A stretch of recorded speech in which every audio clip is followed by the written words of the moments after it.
எடப்பாடி பழனிசாமி அவர்கள் தேர்தல் பரப்புரைக்காக மதுரைக்கு வந்திருந்த பொழுது மதுரை விமான நிலையத்திற்கு தேசிய தலைவர் முத்துராமலிங்க தேவர் பெயர் வைப்பதற்கு நான் மத்திய அரசை பரிந்துரை செய்கிறேன், மத்திய அரசை கேட்டுக்கொள்கிறேன் என்று எடப்பாடி பழனிசாமி அவர்கள் கூறினார். தேசியம் தெய்வமும் எனது இரு கண்கள் என வாழ்ந்து காட்டிய ஐயா பசுமன் முத்துராமலிங்க தேவர் திருமகனார் அவருடைய பெயரை மதுரை விமான நிலையத்திற்கு பெயர் வைக்க வேண்டும் என்று மத்திய அரசை வலியுறுத்தி.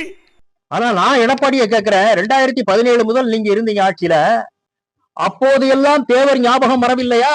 விமான நிலையத்திற்கு முத்துராமலிங்க தேவர் பெயர் வைக்க வேண்டும் என்று உங்களுக்கு தோன்றவில்லையா? அது இப்பொழுதுதான் உங்களுக்கு ஞாபகம் வந்ததா?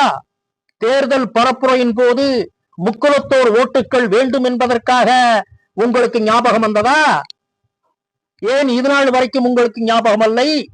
அப்ப ஒவ்வொரு தேர்தல் பரப்புரையின் போதுதான் முக்குலத்தோரை பற்றி நீங்கள் சிந்திப்பீர்களா?